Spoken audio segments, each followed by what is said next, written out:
Bismillahirrahmanirrahim. Baik, Assalamualaikum warahmatullahi wabarakatuh. Waalaikumsalam warahmatullahi wabarakatuh. Baik, selamat sore teman-teman semua. Di sini kami dari peserta Latsar CPNS 2022 angkatan 18 dari kelompok 1 BPS DMD Provinsi Kalimantan Selatan. Di sini kami akan mengadakan diskusi kelompok sesuai tugas kelompok dari Ibu Hajah Syahrida Nurhayah, SOS MSI. Baiklah, di sini kami akan melakukan FGD untuk membahas sebuah isu nasional yang akhir-akhir ini sudah terjadi beberapa bulan yang lalu. Baiklah, sebelum kita mulai, saya sebagai moderator, kita perkenalan dulu ya. Saya sebagai selaku moderator, nama saya Ade Fitri Rahmah, NDH 03. Saya unit kerja dari Rumah Sakit Sultan Syahriansah Banjarmasin, jabatan ahli pertama psikolog klinis. Baiklah, sebelum memulai kegiatan, kita perkenalan dulu dari peserta yang lain. Silahkan, saya persilahkan kepada Mbak Zuraidah. Silahkan memperkenalkan diri.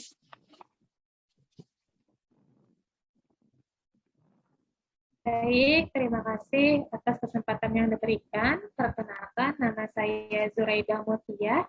Saya sebagai ahli pertama perawat dari instansi UPT Puskesmas Mataraman. Terima kasih. Baik, terima kasih. Sekarang dilanjutkan sama Bapak Dr. Karim. Silahkan memperkenalkan diri. Ya, terima kasih Mbak Ade. Perkenalkan, nama saya Dr. Abdul Karim, spesialis dermato dan venerologi. Saya NDH 02. Jabatan saya adalah ahli pertama dokter spesialis kulit dan kelamin di RSUD Sultan Syahriansah Banjarmasin. Sekian, terima kasih. Baik, terima kasih. Kemudian selanjutnya kepada Bapak Adi Iskandar, silahkan memperkenalkan diri. Terima kasih Mbak Ade. Saya Adi Iskandar, jabatan penyuluh kepemudaan pada Dinas Kebudayaan, Kepemudaan, Olahraga, dan Pariwisata. Peserta Latsar Angkatan 18, kelompok 1 dengan nomor NDH 04. Terima kasih. Terima kasih kenalannya. Kemudian selanjutnya pada Mbak Adlina, silahkan untuk memperkenalkan diri. Terima kasih kepada Mbak Ade. Perkenalkan, nama saya Adlina Asmarani. Jabatan saya yakni analis penempatan tenaga kerja dan perluasan kesempatan kerja. Saya berdinas di Dinas Koperasi Usaha Mikro dan Tenaga Kerja Kota Banjarmasin. Terima kasih. Baik, terima kasih. Alhamdulillah kita sudah perkenalan ya. Sekarang kita masuk ke inti pembahasan kita, yaitu kami dari kelompok 1 ini ingin membahas tentang isu adanya kecurangan rekrutmen CPNS tahun 2021. Sebagaimana kita ketahui, ada beberapa bulan yang lalu sekitar tanggal 25 April bahwa Barreskrim Polri sudah menangkap beberapa peserta yang melakukan tindak kecurangan. Sebentar sebelum saya memulai diskusi ini, saya screen dulu ya. Yep. Oke.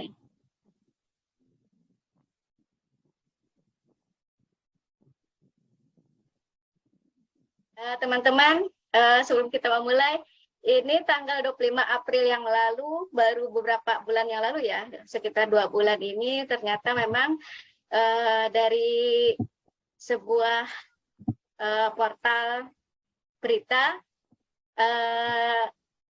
terungkap bahwa Barreskrim mengungkap kecurigaan seleksi CPNS 2021 dengan menangkap 30 orang. Seperti itu. Nah, dari isu ini kita tadi sudah mendiskusikan bahwa kita ada ini mencium atau sudah mendengar berita ya dari tahun 2021 kemarin dan akhir tahun itu sekitar bulan Desember bahwa Menteri yang sekarang baru meninggal dunia ya, Bapak Cahyokumolo, beliau sudah mengklarifikasi bahwa memang benar adanya kecurangan rekrutmen CPNS 2021. Bahwa selama ini kita ketahui sistem rekrutmen CPNS sekarang sudah berbasis teknologi, yaitu menggunakan CAT atau Computer Assist Test, yang mana dari tahun ke tahun mulai mengalami perupgradean seperti itu. Makanya kenapa sampai tahun 2021 ini masih kebobolan, masih ada aja oknum-oknum yang menggunakan kesempatan ini dengan mengambil keuntungan seperti itu. Padahal sudah kita ketahui dengan CAT ini transparansinya antara informasi yang kita dapatkan akurat daripada tahun sebelumnya, dari tahun-tahun sebelumnya. Kalau menurut data di sini bahwa rekrutmen CPNS itu memang dinilai dari beberapa 5 tahun ke belakang menggunakan komputer LKJ itu, yaitu yang banyak rawan akan KKN seperti itu. Tapi semakin tahunnya semakin diperbaharui, muncullah dengan teknik berdasarkan berbasis CAT ini, di mana segala sesuatunya terekam di situ menggunakan sistem dan hasilnya juga transparan seperti itu, yang mana kita ketahui bahwa hasil transparan itu merupakan syarat salah satu untuk menciptakan good governance tersebut kita sebagai ASN. Nah, di sini kalau menurut data yang saya baca bahwa mulai menggunakan CAT ini tahun 2013, yaitu di BKN Regional 4 di Sulawesi Selatan. Berarti sampai tahun sekarang 2021 itu sudah jalan sekitar 8 tahun ya, 8 tahun, tetapi masih aja ada oknum yang mampu menerobos sistem dari BKN ini. Padahal yang menurut saya sudah teknologinya sudah canggih dan juga lebih reliabel dan transparan. Nah, saya ingin mendengar nih pendapat teman-teman semua, bagaimana dari teman-teman semua ketika mendengar berita ini, bahwa memang benar adanya dari kecurigaan kita di akhir tahun kemarin, adanya kecurigaan kalau memang ada oknum-oknum yang menyalahgunakan rekrutmen CPNS ini. Nah, kita berdiskusi di sini, ternyata memang sudah disahkan adanya kecurigaan dari Barreskrim sendiri yang mengungkap faktanya tersebut. Dan di sini juga terungkap bahwa ada 30 orang yang ditangkap. Dari artikel ini yang saya baca, 9 orang dari PNS, dari pegawai negeri sipilnya juga, kemudian 21 orang itu dari sipil.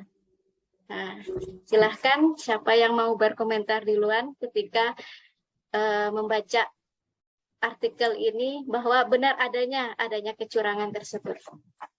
Atau dari Dr. Karim dulu, gimana Pak Dokter pendapat Bapak mengenai permasalahan ini? Ibu Ade atas kesempatannya. Kita hari ini diskusinya santai aja ya, karena kita yang pasti semua nggak curang, insya Allah. Terus kalau menurut saya sih kecurangan seperti ini tuh sebenarnya sudah dari dulu ya, maksudnya sudah terjadi berulang dan bersifat masif gitu. Jadi hal ini tuh tidak lepas lah di Indonesia pandangan bahwa menjadi ASN itu adalah pekerjaan yang mapan, punya kedudukan, dan lain sebagainya.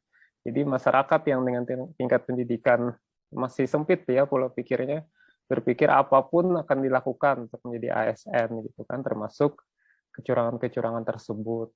Jadi menurut saya nomor satu itu adalah pendidikan sendiri ya, pendidikan dari ASN itu sendiri, pendidikan dasar, di rumah seperti apa, di lingkungan teman-teman seperti apa, karena itu yang membentuk mau diketatin seperti apapun, kalau udah niatnya curang, ya ada aja ya, tidak hanya pesertanya saja, tapi juga panitia dan lain sebagainya gitu. Menurut saya itu nomor satu dulu. Jadi dari dalam diri pesertanya sendiri harus membuktikan dirinya ya kompatibel, kemudian akuntabel dan lain sebagainya, harus membuktikan kalau mampu. Gitu. Jadi saya itu dulu. Nanti kita sambung lagi. Siapa lagi? Oke, baik. Ada lagi yang menambahkan? Silakan, Mas Adi mungkin. Gimana? Terima kasih Kalau Ibu ya. Ade atas kesempatannya. Jadi dilihat dari segi kemajuan teknologi, kayaknya untuk perekrutan CPNS kali ini memang menggunakan teknologi yang lumayan tinggi ya. Cuman ada aja terus kecurangan-kecurangan yang terjadi. Iya. Karena memang manusia Budaya. juga punya ya budaya kebiasaan, apapun teknologinya selalu dipikirkan untuk curang. Sebenarnya aku pernah melihat di beberapa perusahaan yang memakai teknologi waterwall. Selain firewall yang kuat, juga ada teknologi waterwall. Waterwall itu berfungsi untuk mencegah segala perangkat apapun yang masuk lewat komputer yang akan dibacanya dan tidak bisa masuk. Bahkan flash disk pun kalau kita copy ke komputer yang punya waterwall, dia hancur. Iya, betul. Lain kalau firewall kan untuk mengamankan jaringan keluar internet kan. Kalau waterwall itu sejenis mengamankan perangkat yang ada di dalam komputer. Seandainya kalau bisa teknologi itu dimasukkan, malah lebih membantu sebenarnya. Berarti menurut saya pribadi. Iya, berarti Mas Adi sudah mengarah ke arah solusi ya. Kalau misalnya dari pemaparan Mas Adi, ini kan memang sudah berbasis CAT, ini memang lumayan tinggi ya, lumayan sudah bagus seperti itu. Tapi karena ada saran untuk menggunakan waterwall ini, berarti ada kemungkinan ini berbasis CAT ini masih ada kekurangannya seperti itu, gitu ya? Iya, kayaknya kan setiap tahun memang teknologi CAT oleh SSCN ya selalu diperbaharui memang. Dari beberapa tahun terakhir semakin bagus terus. Iya, cuman orang oknumnya juga semakin pintar semakin tahun ke tahun kan ya. Iya. Untuk kecurangan ini, ya itu dia. Dan juga ada dari teman-teman lain bisa menambahkan ada. Nah, dan juga ada di beberapa berita kan ada juga yang mengungkapkan bahwa salah satu oknumnya mungkin dari BKN itu sendiri. Jadi wallahu alam juga sih ya, itu memang ada apa enggaknya seperti itu. Ya, silakan Mbak Ade pendapatnya mengenai kecurangan rekrutmen CPNS 2021 ini. Oke, terima kasih kepada Mbak Ade sebelumnya. Jujur kalau dari saya pribadi, saya sedikit tidak menyangka dengan adanya berita kecurangan ini awalnya. Karena kan sistem CAT kalau dibandingkan sama beberapa tahun yang lalu yang masih manual, tadi kan seperti dibilang, saya merasa kayak, oh ini sudah bagus, ini kayak seperti ini tidak ada lagi indikasi kecurangan. Tapi ternyata malah ada berita seperti itu yang agak menghebohkan kita sebagai yang ikut tes kemarin kan ya Mbak Ade ya. Jadi saya setuju sama Pak Dr. Abdul Karim, mungkin harusnya ada edukasi dan pendidikan dari dalam diri untuk misalnya kita merubah mindset untuk tidak menghalalkan segala cara untuk mencapai sebagai ASN ini. Terus saya setuju juga sama Pak Adi Iskandar tadi, mungkin lebih baik semakin tahun nanti kita lebih teknologinya semakin lebih canggih lagi. Nah, tapi saya melihat dengan adanya berita kan awalnya itu pesertanya itu sempat viral kan ya, tesnya sangat tinggi kemarin berapa 400 berapa kayak gitu. Mungkin dari situ peserta-peserta lain jadinya merasa, oh ada yang tinggi nih, aku harus belajar gitu lagi supaya termotivasi untuk lebih tinggi lagi, mungkin seperti itu. Cuma Sisi positifnya ya. Salah cara. jadi secara nggak sadar untuk lebih belajar untuk lebih mencapai nilai yang lebih bagus gitu, walaupun ternyata si pesertanya itu melakukan kecurangan kayak gitu. Tapi saya mengharapkan dengan adanya kemajuan teknologi, kemajuan digital ini, kita sebagai ASN tidak lebih apa ya, dengan adanya kemajuan teknologi ini, kita sebagai ASN tetap memanfaatkan digitalisasi ini dengan hal yang positif, tidak melakukan kecurangan, tidak memanfaatkan dengan hal-hal yang negatif seperti itu. Oke. Ada lagi Mbak Ada? Sudah cukup? Baik, Saat ini seperti itu. ya, kalau dari pemaparan Mbak Ada ya memang benar adanya sekarang ini kita memang dituntut untuk mempunyai kompetensi literasi digital yang sehat dan bertanggung jawab seperti itu ya. Walaupun teknologinya sudah canggih, Betul. tapi ketika individunya sendiri menggunakannya dengan tidak sehat, nah itu sistemnya juga bakalan kurang sehat, tidak berjalanan baik. Baiklah, selanjutnya kepada yang terakhir Mbak Zuraidah, gimana Mbak pendapat Mbak ketika melihat ini ada kecurangan dan memang terbukti adanya yang dulunya kita masih berita simpang siur, ternyata benar kecurangan ini terbukti oleh Bareskrim Polri dan juga sudah diumumkan ada 30 peserta yang ditangkap, bukan peserta, 30 oknum yang ditangkap. Dari berita tersebut, bagaimana pendapat Mbak Zuraidah? Silakan. Ya, terima kasih kepada Mbak Ade atas kesempatan yang diberikan. Untuk pertama, untuk menanggapi perihal berita tersebut, saya ingin mengucapkan rasa terima kasih kepada pihak Kementerian Kemenpan RB dan juga Bareskrim yang telah berhasil mengungkap adanya kecurangan dalam seleksi CPNS pada tahun 2021. Hal ini kan artinya tidak terlepas dari kerjasama dan kerja keras dari pihak-pihak yang terlibat bahwa sudah mencium adanya indikasi adanya tindak kecurangan. Kemudian mereka selaku panitia penyelenggara memang melaksanakan tugas untuk manajemen ASN ini. Dari penelusuran pihak Kemenpan RB dan juga Bareskrim kan betul yang sudah disampaikan oleh Mbak Ade tadi bahwa diungkap ada sebanyak 30 orang yang ditetapkan sebagai tersangka.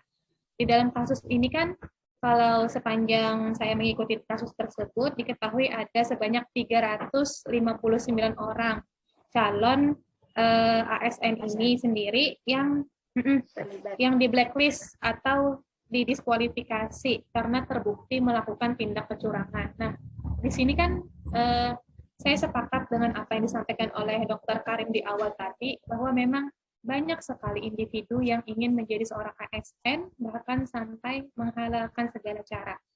Kita bisa lihat di sini, dari jumlahnya yang sangat banyak, yaitu sebanyak 359 orang. Ini dari si pesertanya. Kemudian dari kalau saya menyoroti dari panitia itu sendiri, karena kan di sini melibatkan dari oknum panitia yang terlibat ya. Saya melihatnya lebih kepada bagaimana caranya mereka memanfaatkan kondisi saat ini, seleksi CPN saat ini untuk mengambil keuntungan individu sebanyak-banyak dan juga sebesar-besarnya. Karena mereka termasuk orang-orang yang sebenarnya menguasai bidang teknologi.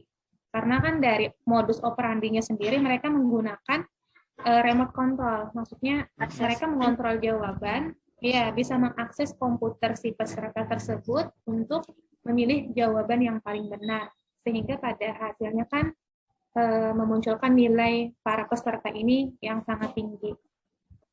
Saya juga berterima kasih kepada masyarakat pada khususnya, karena kan ini juga tidak lepas dari perhatian masyarakat, karena kan awal kecurigaan itu muncul ketika si yang kasus viral itu muncul, si peserta, salah satu peserta dengan nilai tertinggi seleksi CPNS seluruh Indonesia yaitu 510 poin.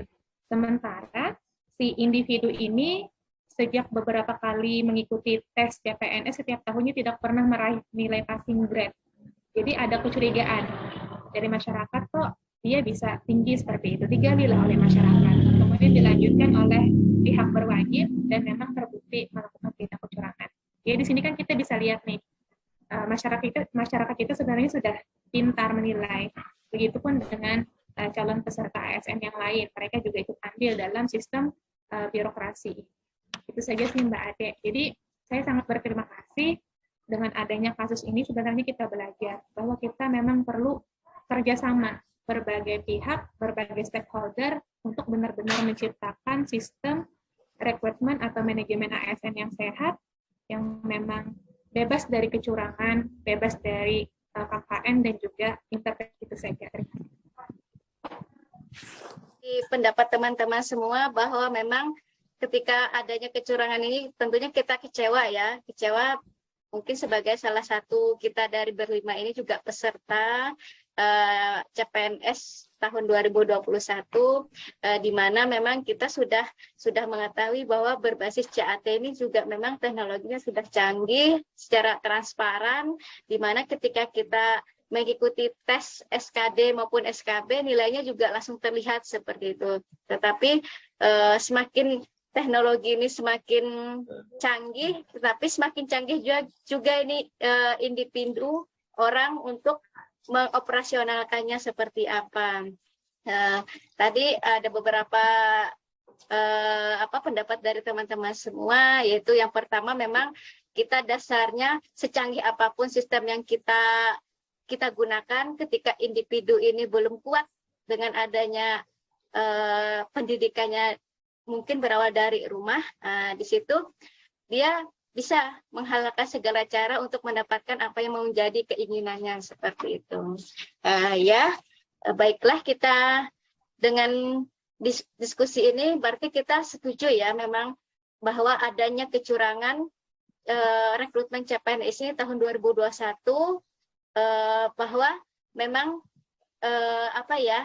kita dengan literasi digital itu sendiri sudah semakin baik, sudah semakin hebat.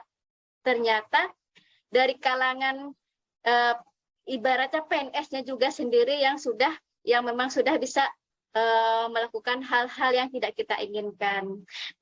Kita lanjut ke diskusi selanjutnya, yaitu mengenai isu ini, bagaimana pendapat teman-teman misalnya dari perspektif manajemen ASN, yang mana kita ketahui bahwa salah satu manajemen ASN yang sudah kita lalui yaitu dengan rekrutmen CPNS ini. Yaitu dari pertama kita mendaftar, kemudian kita ikut seleksi CPNS, seleksi SKD, SKB, sampai saat ini kita sudah jadi CPNS dan sudah 2 bulan juga kita sudah bekerja sesuai dengan unit tempat kita bekerja seperti itu. Nah, bagaimana pendapat teman-teman semua mengenai hal ini?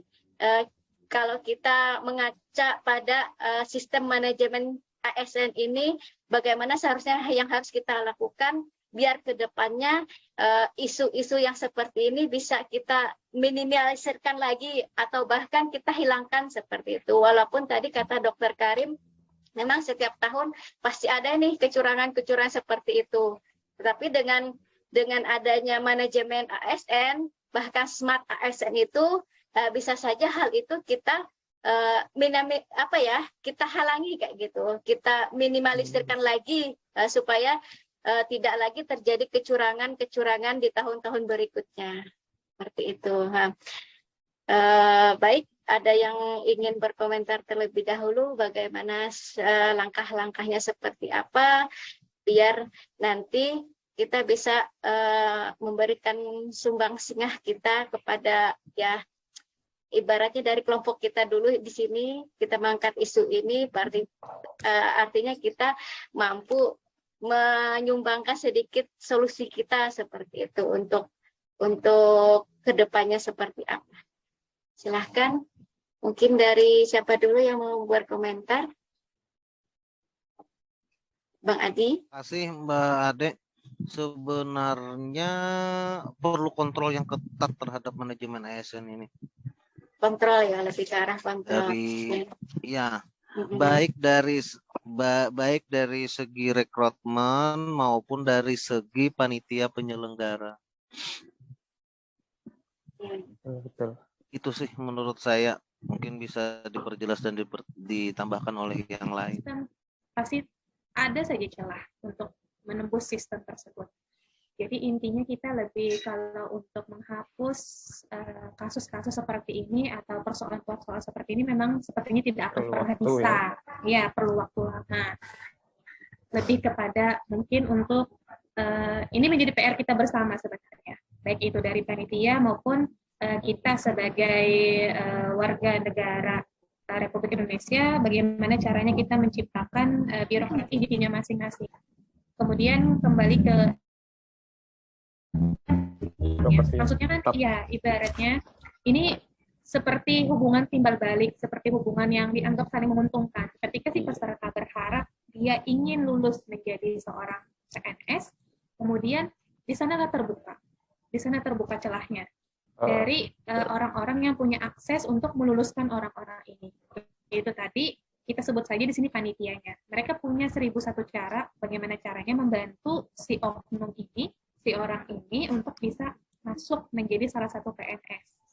Jadi lebih kepada sebenarnya kalau menurut saya sendiri sebelum dari si pesertanya kita lebih ke si maksudnya ini organisasi pemerintah yang ditunjuk untuk penyelenggaranya itu sendiri. Bagaimana cara mereka menyeleksi orang-orang pilihan, orang-orang yang memang tidak bisa untuk maksudnya orang-orang yang tidak memanfaatkan kedudukan dia sebagai yang berwenang melaksanakan seleksi ini untuk tidak melakukan aksi kecurangan. Karena kan bagaimanapun kita, misalnya kita sebagai peserta meminta untuk diluluskan tanpa adanya campur tangan dari pihak panitia itu tidak akan pernah bisa terjadi. Jadi membentenginya itu lebih kepada selain kita sebagai peserta, ya individu juga dari organisasi yang menyelenggarakan ini juga, maksudnya dari Kemenpan RB, kemudian BPSDMD dan lain sebagainya. Bagaimana cara mereka merekrut para panitia yang terlibat, bahwa mereka bagaimana sampai mereka di tahap yakin bahwa orang ini tidak akan pernah membantu peserta, tidak akan pernah memfasilitasi peserta untuk melakukan tindak kecurangan. Seperti itu. Itu saja sih Mbak dari saya. Terima kasih. Oke, baik. Baik, terima kasih pendapatnya dari Mbak Zuraidah. Memang benar adanya ya. Dari manajemen ASN ini sendiri juga kita dari Bang Adi tadi memang butuh pengontrolan yang ketat. Kemudian dari smart ASN-nya ini kalau kita lihat perspektifnya dari digitalisasinya juga sudah bagus, tapi kita pengontrolannya kepada individu masing-masing lagi sebagai misalnya jadi panitia pelaksanaan Karim. Bagaimana pendapat Bapak mengenai kecurangan ini dari perspektif manajemen ASN dan mata ASN itu sendiri? Ya, terima kasih Mbak Ade. Sebenarnya tadi dari semua pendapat teman-teman itu sudah sangat setuju ya saya ya, dari mulai bagaimana manajemen ASN, penerapan smart ASN, dan lain-lain itu sebenarnya sudah sangat disiapkan ya oleh BKN ya. Tadi itu menurut saya pada intinya adanya kekurangan dari penyediaan lapangan kerja ya dari pemerintah, itu membuat orang akhirnya berbondong-bondong untuk mendaftar menjadi ASN, sehingga adanya peluang atau keinginan untuk berbuat curang, menghalalkan berbagai cara. Jadi sebenarnya investigasinya harus benar-benar dilakukan secara tuntas ya. Jadi tahun depan tuh nggak gini-gini lagi. Ketemu paling ya cuma 1-2 gitu. Sulit memang nanti akan bersih dan harus dilakukan penindakan tegas pada pelaku dan harus diusut ke akar-akarnya. Saya rasa itu dari saya, Mbak Ade. Terima kasih. Oke, ya baik. Berarti memang dari oknum ini harus dikasih efek jera gitu ya, Dok ya, Ya, betul. agar nanti tidak ada pengulangan lagi ke tahun-tahun berikutnya. Eh, Percuma dan nyata ketika ya. Ketika manajemen ASN-nya sudah bagus, ternyata masih Sudah bisa baik. kebobolan seperti itu. Memang kita Eh, butuh dari ya, berbagai begitulah sektor ya, Indonesia. Dok ya. Ya, Ya, Dok. betul. Baik, berarti siapa? Oh ya, silakan Mbak Ade lagi. Bagaimana pendapatnya mengenai hal ini dari perspektif manajemen ASN dan Smart ASN itu sendiri? Kalau dari saya setuju dengan Dokter Karin juga. Kalau dari BKN-nya kan sudah menerapkan nih aturan-aturan, kemudian apa saja manajemen ASN itu. Sehingga kalau menurut saya pribadi, dari diri ASN-nya sendiri harus bisa menjaga kode etik sebagai ASN itu sendiri. Sehingga ASN itu bisa terbebas dari intervensi orang lain, kemudian kita bisa lebih profesional, dan juga mungkin bisa menghindari adanya praktek KKN. Seperti itu. Setuju. Oke, baik. Dari hasil FGD kita kali ini, ternyata dari isu yang tadi kita angkat, adanya kecurangan rekrutmen CPNS 2021 dari pendapat teman-teman semua bahwa memang benar adanya ketika manajemen ASN-nya belum maksimal dan belum optimal, maka juga belum tentu akan membuat Smart ASN itu juga menjadi lebih baik. Bagaimana itu nanti sesuai dengan RPJM 4, yaitu tahun 2020 sampai 2024, bahwa akan birokrasi yang berbasis internasional ya seperti itu. Dari isu kecurangan ini banyak dari sektor yang memang harus diperbaiki, bukan hanya dari sistemnya sendiri. Tadi dari kata Kak Adi harus dengan kontrol ketat, dengan sistemnya juga sepertinya juga kita perlu lakukan upgrade lagi, kita kaji ulang lagi dengan berbasis CAT ini. Kenapa dengan secanggih ini kok masih bisa kebobolan seperti itu ya? Itu kembali lagi kita kepada ke individunya masing-masing, yaitu di mana yang mengadakan rekrutmen ini kan memang dari BKN, BKD juga. Di situ sebelum kita perekrutan panitianya, jadi di situ kita benar-benar cari dulu orang yang benar-benar bekerja hanya untuk kepentingan masyarakat, seperti tidak untuk kepentingan diri sendiri dan ingin mengambil keuntungan dari orang lain. Intinya dari diskusi kita ini bahwa dengan adanya isu kecurangan ini, kita dimulai dari diri sendiri dulu ya. Kita mulai dari diri sendiri dulu, dari pendidikan dari rumah. Kemudian ketika kita sudah melakukan hal-hal yang sesuai dengan nilai-nilai yang berlaku, di situ nanti kita bisa menjadi individu yang terkontrol seperti itu. Bukan hanya ketika ingin melakukan. Teman-teman, atas diskusi kita yang sangat bermanfaat pada sore hari ini. Semoga dengan hasil diskusi ini bisa menambahkan pengetahuan kita dan wawasan kita agar kita mampu menerapkan nilai-nilai berakhlak untuk kedepannya sebagai kita menjadi PNS yang benar-benar profesional di bidangnya masing-masing. Baik. Terima kasih. Cukup sekian. Terima kasih kepada teman-teman semua. Diskusi dari kami semoga membawa manfaat ke depannya. Wabillahi taufiq wal hidayah. Wassalamualaikum warahmatullahi wabarakatuh. Waalaikumsalam warahmatullahi wabarakatuh.